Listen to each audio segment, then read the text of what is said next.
Euh, oui, bien sûr. Bon, la blockchain, n'ayez pas peur, hein. C'est quelque chose, je vais essayer d'être la plus simple possible.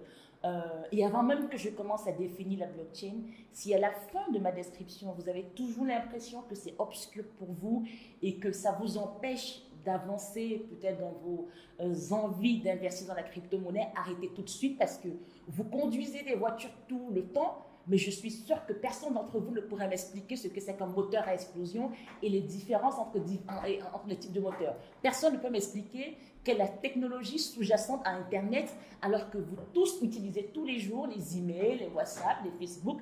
Donc, si vous n'arrivez pas à comprendre, même après mon explication, ce n'est pas grave. Soyez totalement décomplexé comme vous l'êtes quand vous utilisez Internet. Donc, la blockchain, pour amener à quelque chose de familier, c'est un livre de compte. Finalement, c'est vraiment un livre registre comptable où on a un ensemble de transactions qui sont écrites. C'est-à-dire, moi, j'envoie de l'argent à Alice, Alice m'envoie de l'argent et tout est inscrit. Alice a envoyé un bitcoin à Nelly, Nelly a envoyé 0,5 bitcoin à Bob, voilà. C'est quoi la particularité si c'était juste un livre comptable? Déjà, c'est un livre comptable sur Internet. Donc, c'est pour ça qu'elle a donné naissance à la monnaie d'Internet. Ce livre comptable, à la différence du livre comptable traditionnel qui reste chez le comptable, donc centralisé, ce livre comptable, les milliers d'ordinateurs qui sécurisent la blockchain ont la même copie à un instant T. Donc, ça permet, quand on rajoute une transaction, à tout le monde de voir ce qui se passe. Donc, c'est le côté public et transparent.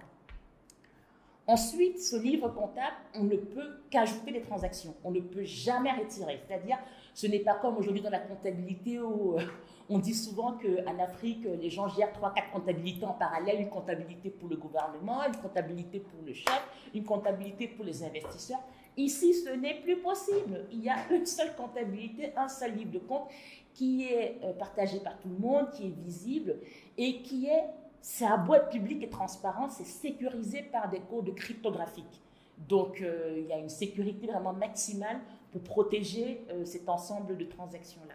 Et ça permet en plus, ce livre comptable, de pouvoir échanger de pair à pair.